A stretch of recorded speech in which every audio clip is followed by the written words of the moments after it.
가정의 달로 지킵니다. 그리고 이 첫 주일은 대개 어린이 혹은 자녀들, 우리 학생들을 위한 그런 주일로 정하여서 함께 이런 시간을 갖습니다. 부모들은 보통 자녀들에 대한 기대가 있습니다.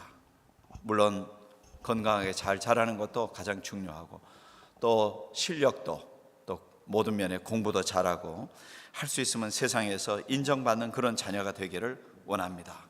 그런데 성경은 어떤 자녀가 되느냐 하는 이런 문제에 있어서 꼭 한결같이 말하는 것이 있습니다. 어떤 믿음의 자녀가 될 것인가, 이것에 관해서 꼭 중요하게 가르칩니다. 오늘 이 말씀, 본문의 말씀을 통해서 우리들도 하나님이 기뻐하시는 자녀의 양육이 무엇이고, 우리들이 자녀를 향하여서 부모로서 혹은 할아버지 할머니 조부모로서, 때로는 중조부 계신가요? 그런 어쨌든 자손들을 대하고 자녀를 대하는 부모님의 입장에서 우리가 함께 그 길을, 은혜의 길을 찾는 이 말씀을 함께 나누겠습니다. 먼저 오늘 이 말씀에 보면은 사도 바울이 디모데에게 하는 말이 있습니다. 밤낮으로 기도하는 중에 항상 너를 기억한다, 그런 말입니다. 2절부터요. 사랑하는 아들 디모데에게, 사랑하는 아들 디모데에게, 이렇게 말을 합니다. 우리 주께로부터 은혜와 긍휼과 평강이 너에게 있을지어다. 내가 밤낮 간구하는 가운데 쉬지 않고 너를 생각하여 청결한 양심으로 조상적부터 섬겨오는 하나님께 감사하고 그랬습니다. 사도 바울이 디모데를 향해서 사랑하는 아들에게, 디모데에게 이렇게 말했습니다. 이것은 물론 이제 일반적으로 이 편지를 쓸 때에 관용적인 그런 편지로 생각할 수도 있습니다. 그런 문구로, 일반적인 문구 있죠. 우리가 보통 뭐 편지 쓰면은 앞에도 이렇게 쭉 인사를 드립니다 하고, 나중에는 grace and peace, 평안과 은혜와 평강이 함께 하시기 바랍니다, 이렇게 그 편지의 일반적인 그 폼이 있어서 그렇게 하기도 하는데, 그런데 좀 더 우리가 이 말씀을 보면 역시 사도 바울이 디모데를 향한 그 애정이 참 깊구나 하는 생각을 갖습니다. 디모데에게 있어서, 사도 바울에게 있어서 디모데는 참 좋은 동역자이고 좋은 제자였고, 그리고 이제 믿음의 아들과 같다, 이런 생각을 합니다. 그래서 하는 말이, 내가 밤낮으로 간구하는 가운데 쉬지 않고 너를 생각했다.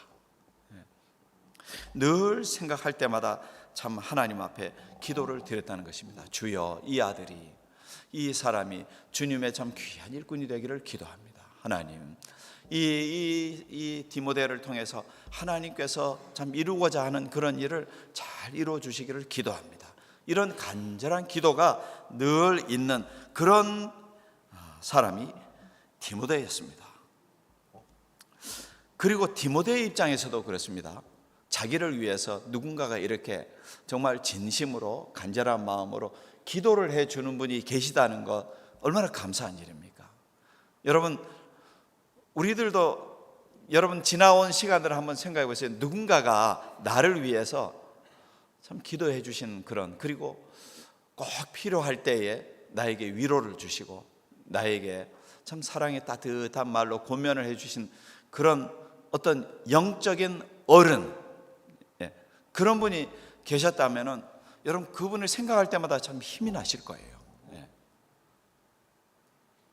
목사에게 있어서도, 우리 성도님들 중에서도 그렇게 저를 위해서 늘 기도하고 계신 분들, 그런 분들이 지금은 제가 확실히 그렇게 절대 믿는 분들이 계신데, 어떤 분은 벌써 돌아가신 분도 계시고,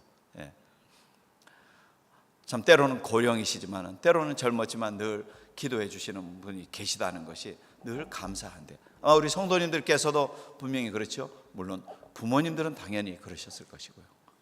그런 분들이 우리에게 가까이 계시다는 것은 우리에게 참 복입니다. 이 디모데에게 있어서 사도 바울의 존재가 그렇습니다. 그래서 늘 기도해요. 부모가 자녀를 위해서 해줄 수 있는 일, 우리가 누군가를 소중하게 여기는 분을 위해서 해줄 수 있는 일, 그 많은 일이 있겠지만 가장 우선적으로 할 수 있는 일은 기도하는 일이겠죠. 그분을 위해서 기도하고, 주여, 우리 김 집사님, 이 집사님, 권사님, 장로님, 하나님께서 힘 주시기를 바랍니다. 지금 이런 시간에 어렵고 힘든 싸움을 싸워야 되는데 주님께서 도와주셔야 되겠습니다. 역사해 주옵소서. 나에게도 함께 해주신 그 하나님께서 이제 그때처럼 이분에게도 주님 함께 해 주옵소서. 간절히 기도하고 구하는 그 기도, 하나님 앞에 정말 참 하나님의 전적인 지원과 하나님의 보호하심이 있기를, 멀리 원근각지에 있는 자녀들을 생각하면서 주님 파수꾼을 세우셔서 거룩한 파수꾼을 세우셔서 불의한 사탄막이 틈타지 못하도록 우리의 자녀들을 지키시고 우리의 자손들을 하나님 보호하여 주옵소서. 우리가 기도를 드리지 않습니까? 하나님 앞에 우리는 그런 기도를 드리면서 하나님의 인도하심, 보호하심 앞에 그 기도의 대상을 하나님 앞에 맡겨 드리는 것입니다. 그런데 여러분, 우리 부모들이 혹은 자손들을 대하는 우리들이 하나님 앞에 기도도 드리지만 또 자녀들에게 영적인 양육을 잘 해주기 위해서 무엇을 합니까? 말씀을 전하여 주지요. 잘 차려진 귀한 양식을 이렇게 잘 만들어서 된장찌개를 맛있게 끓여서 이렇게 먹어서 참 양식이 되고 힘이 되게끔, 또 국수가 먹고 싶다고 그러면 잔치국수를 맛있게 잘 끓여가지고 그렇게 이제 먹고, 한 그릇 갖고 안 되면 두 그릇 먹고. 오늘 메뉴가 잔치국수입니다. 어떤 분은 너무 맛있다고 두 그릇을 드시더라고요. 2부에 모자라지 않을지 모르겠어요. 그렇게 필요한 양식도 그래 잘 공급하여 주듯이 우리는 우리의 자녀들, 자손들에게 무엇을 줍니까? 말씀을 주죠. 말씀을 주는데 그 말씀을 어떻게 줍니까? 잘 준비된 말씀을 전하여 줘요. 왜냐하면 그 말씀을 자녀들이 그냥 뭐 듣는 둥 마는 둥 하는 것 같지만 부모가 주는 그 말씀을 통해서, 그리고 어른들이 주시는 말씀을 통해서 자녀들은, 또 우리 교회에도 있는 그 자녀들, 자손들은 하나님의 말씀을 다시금 또 기억하는 거거든요. 새롭게. 우리 성도님들이 지나가면서 하나님, 이 참 어린 아이를 하나님 축복해 주시기를 바랍니다.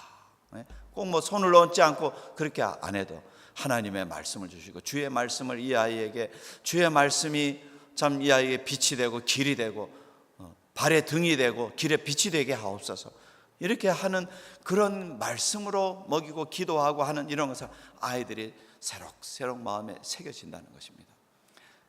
그렇게 우리가 이 성경을 보면 특히 잠언의 말씀을 가지고 많이 고면을 하는데, 잠언의 말씀은 그 잠자가 그 한자어로 보면 바늘 잠자라고 그래요. 그 잠자 뜻이 뭐 물론 한자가 여러 가지가 있지만 하필이면 말을 하는데 무슨 바늘 같은 말을 한다는 게 무슨 뜻이겠습니까? 그만큼 자극제가 되게, 깨닫게 하고 느끼게 하고 자극이 되게 하는 하나님의 말씀을 준다는 것입니다. 잠언을 영어로 proverb 그러잖아요. 미리 보고 미리 알고, 그래서 미리 무언가에 대한 생각과 판단을 할 때 지혜가 되어서 실수하지 않고 모든 것을 잘 감당하게끔 해주는 그런 참 귀한 말씀, 잠언이죠. 그러니까 우리들이, 성도들이 이렇게 말씀을 주고 그 말씀을 통해서 권면하고 하는 것은 잠언의 말씀처럼 자극을 줘서, 거룩하고 영적인 자극을 주어서 깨닫게 하고 미리 생각하게 하고 어떤 말을 하고 무엇을 해야 할지에 대한 것을 알게 하는 것. 성령이 임하시면 성령께서 그렇게 하신다고 했거든요. 예수께서 성령께서 임하시면 너희에게 무슨 말을 하고 무엇을 해야 할지를 알게 하신다고 그랬거든요. 그러니까 우리들이 하나님 앞에 기도하고 자녀들에게 말씀을 줄 때에는 그런 뜻을 가지고서 그들에게 주는 것입니다. 그렇게 잠언을 통해서 줄 때 가장 또 우리의 마음에 닿는 말이 무엇입니까? 여호와를 경외하는 것이 지혜의 근본이다. 여호와를 경외하는 것이 지혜의 근본이다. 그런 말씀들을 자꾸만 일깨워 주는 것입니다. 그래서 우리들이 자녀들을 대하여서 기도로 품고 말씀으로 전하여 주고 가르칠 때에, 그래서 그렇게 한 사람 한 사람, 한 영혼 한 영혼이 하나님의 품으로 점점 더 가까이 하나님의 은혜 안에 성장할 수 있는 그 길을 우리가 우리의 자녀들을 향해서, 자손들을 향해서 이렇게 시온의 대로가 열리도록 열어주는 것입니다. 여러분, 오늘 이 말씀에 보니까, 그런데 디모데가 이렇게 사랑을 받고 그리고 복음의 길에서 참 귀한 믿음의 길을 나아가고 있는데, 사도 바울이 이렇게 사랑하는 아들 디모데, 참 귀한 그런 사랑과 그 애정을 가진 마음으로 전하고 그렇게 한 이유가 있습니다. 바울이 선교를 할 때에 어렵든지 쉽든지 평안한 때이든지 고난의 때든지 함께 주로 동행한 분들이 많이 있었어요. 의사 누가는 대부분 따라다녔죠. 그리고 이제 신라라든지 함께 그때 동행한 분들이 있었죠. 바나바라든지. 그런데 여기에 보면 디모데가 어려운 때에도 많이 동행했습니다. 그런데 디모데에게 무엇이라고 사도 바울이 말하냐면은, 내 눈물을 생각하여 너 보기를 원하면 내 기쁨이 가득하게 하려 함이니라. 복음 전파의 길, 사역의 길에서 함께 울었던 때가 많다는 것입니다. 이 디모데가. 눈물은 물론 마음이 약해서도 눈물이 흘러요. 그죠?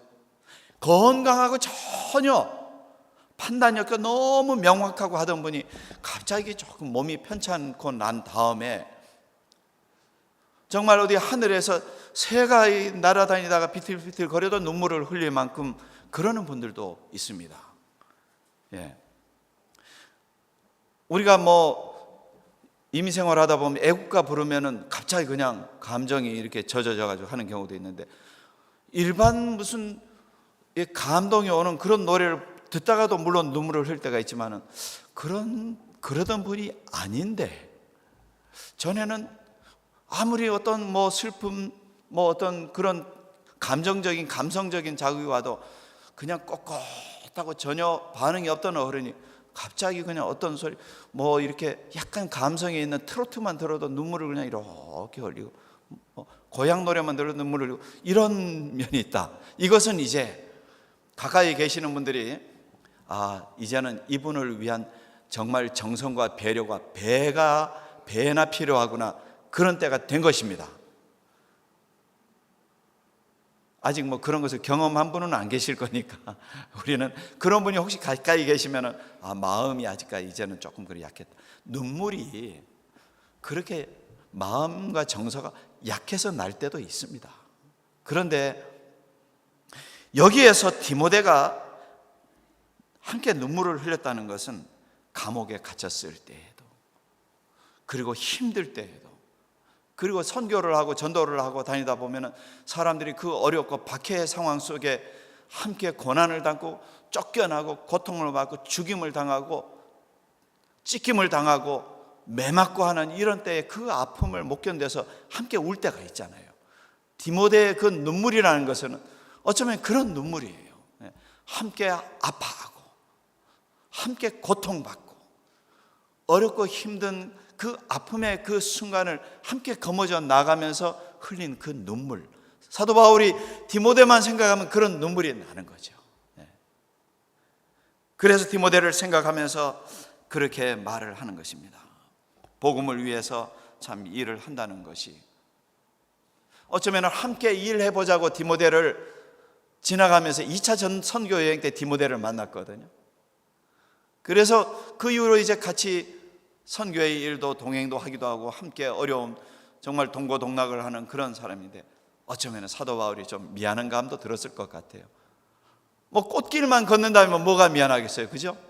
근데 함께 고난받고 어려움 받고 함께 매맞고, 그런데 그것을 묵묵히 함께 눈물을 흘리면서 아파하면서 이겨내고 극복했던 그 때를 생각을 하는 겁니다. 디모데, 그러니까 사랑하지 않을 수가 없어요. 여러분, 우리들도 그렇습니다. 정말 참 우리들이 믿음의 삶을 살면서 믿음의 자녀를 대하면서 그들과 함께 지나면서 특히 기도로, 말씀으로, 그러면서 우리는 우리의 참 소중한 믿음의 가족들, 믿음의 자녀들을 함께 아픔도 이겨나가는 그런 사랑의 관계입니다. 우리들도 우리가 우리의 자녀들, 다음 세대를 위해서 정말 필요한 것은 여러분, 우리의 마음을 다해서 함께 인내하고 함께 눈물을 흘리면서 함께 사랑의 마음을 가지고 기도와 말씀 안에서 서로의 마음을 돌보고 신앙을 함께 키워나가는 그것이 우리들에게 필요합니다. 사도 바울과 같이 우리들도 밤낮 누군가를 생각하면서 우리의 자녀들도 물론 자손들도 생각하지만은 함께 있는 공동체 안에서 누구를 생각하면서 함께 품어주고 기도하는 그런 믿음의 어른들, 여러분 우리 성도님들이 다 되시기를 주님의 이름으로 축원합니다. 그런데 사도 바울이 디모데에 관해서 한 가지 더 중요한 것을 말합니다. 오늘 이 두 번째 보면은 내 속에 거짓 없는 믿음이 있음을 생각함이라 그랬습니다. 이는 내 속에 거짓이 없는 믿음이 있음을 생각함이라. 이 믿음은 어디에서 왔습니까? 먼저 내 외조모 로이스와 내 어머니 유니게 속에 있더니 내 속에도 있는 줄을 확신하노라. 5절에 있습니다. 여기에서 사도 바울이 아주 중요한 말을 했습니다. 디모데에게 있어서 디모데는 참 진실된 믿음에 거짓 없는 믿음이 있다는 것입니다. 좀 다른 말로 많이들 그렇게 사용하는 말은 거짓 없는 믿음의 틀, 신앙의 틀, 신앙의 본, 그렇게 말하고 싶어요. 여러분, 우리가 사람들이 성장하고 자라면서 어떤 성장의 틀이 있습니다. 이 결혼 혹은 유아에 대한 그 연구를 하는 분들의 말에 의하면은 아이들이 성장하고 아주 어릴 때, 아주 어린 딸이 자라나면서 그 아빠가 참 엄마를 사랑하고 그렇게 아껴주고 자기를 사랑해주고 하는 이런 아빠의 그 모습이 아주 아기의 그 어린 딸에게는 장차 이제 성장해 나가면서 결혼의 틀이 된다는 거예요. 그래서 참 아빠와 같은 그런 그 배우자를 만나야지 하는 이런 어떤 그 어린 딸의 틀이 생긴다는 거예요. 또 한 가지, 어린 아들에게는 있어서는 내 엄마의 이런 사랑과 그 사랑의 그 따뜻한 그 사랑의 엄마의 그 사랑을 그 받으면서 자라나면서 엄마처럼 참 아름답고 따뜻한 사랑의 그 배우자를 만나야 되지. 이런 결혼의 그 틀이 어려서부터 생긴다는 거죠. 물론 우리가 잠깐만 생각해도 너무 당연하다 그런 생각이 듭니다. 신앙인들에게 있어서도 믿음의 틀이 있다는 것입니다. 오늘 이 말씀에 보면은 할머니에게서 어머니에게 있어서 참 이 가정이 얼마나 어려웠겠어요.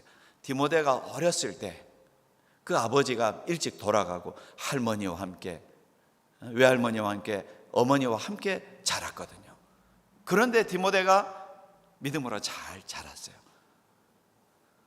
그렇게 할머니, 어머니의 그 신앙을 잘 받아서 거짓 없는 믿음의 틀로서 거기에서 그 영향을 받아서 잘 성장을 했다는 것입니다. 5절을 다시 보면은요, 이는 내 속에 있는 거짓이 없는 믿음을 생각함이라. 이 믿음이 너희 할머니와 너희 어머니께 있더니 내 속에도 그것이 그 믿음이 있는 줄을 확신하노라. 그렇습니다. 믿음의 틀이 아니라 만약에 어떤 세속적인 틀이 그것이 기초가 되어 있다면은 그때는 정말 예수께서 바리새인들에게 외식하는 자요 하면서 책망한 것처럼 그런 사람의 어떤 인생이 정말 하나님 안에서 복된 인생으로 자란다고 보장을 받을 수가 없을 것입니다. 이사야서 29장에 보면은 이 백성이 입으로는 나를 가까이하며 입술로는 나를 존경하나 그 마음은 사실 내게서 멀리 떠났도다 그랬거든요. 그러나 믿음의 가정은 다르다는 것입니다. 거짓 없는 믿음으로, 거짓 없는 신앙의 틀 속에 자녀들이 참 잘 자라는 거예요. 구속시키자는 것이 아니고 그것이 좋은 모본이 되고 본이 되고 덕이 된다는 것입니다. 우리가 이제 그 여러 분들의 부모님들의 예가 많이 있는데 한 분만 얘기를 하면은 수잔나 웨슬리가 있지 않습니까? 존 웨슬리 목사님의 어머니.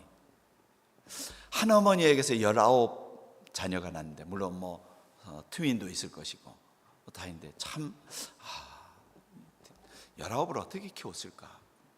그런데 아무튼 그렇게 키우다 보니까 어쩌면은 규칙을 이렇게 정해놓은 그 규칙을 아이들에게 굉장히 잘 가르치셨을 것이다 생각하는데, 실제로 존 웨슬리 일기를 보면은 그런 내용이 나와요.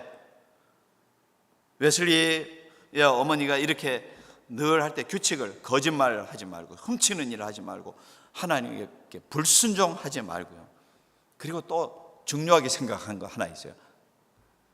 아이의 고집은 어렸을 때부터 꺾어 놓아야 된다.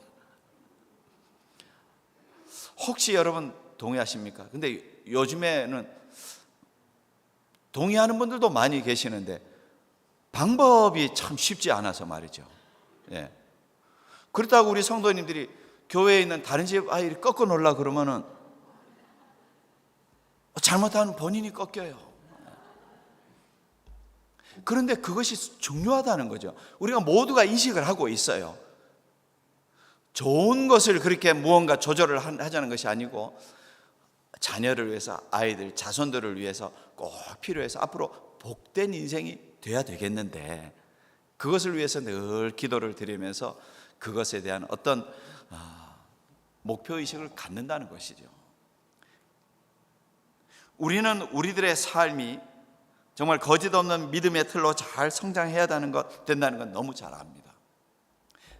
이 수잔나 웨슬리의 그 어머니도 그래서 아이들을 굉장히 규칙적으로 그렇게 키웠어요. 거기에서 난 그 자녀들이 많이 있지만, 존 웨슬리 목사님 같은 경우는 이렇게 정말 세계 주님의 복음을 전하는 그런 감리교회의 운동을 일으킨 인물이 되지 않았습니까? 옥스포드 대학에서 정기적으로 기도하고 정기적으로 금식하고, 대학생들이 또 금요일마다 철야 집회하고, 이런 신앙의 영적인 그 예배와 말씀과 기도의 생활을 규칙적으로 하기 때문에 저 사람들은 규칙쟁이들이다. 그래서 생긴 말들이 메소디스트예요. 여러분, 그래서 여러분은 지금 다 말하기를 감리교인이라고 부르는 것은 다 여러분들이 규칙쟁이들이다 하는 말을 듣는 말입니다. 메소디스트. 네. 그래서 우리가 유나이티드 메소디스트 철치예요. 네.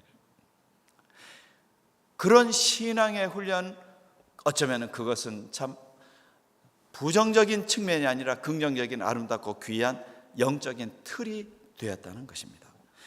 여러분, 우리 성도님들이 우리가 우리의 조상님들로부터 받은 말들, 좋은 말들이 많이 있는데, 우리들도 늘 삶 속에서 그런 틀이 있어요.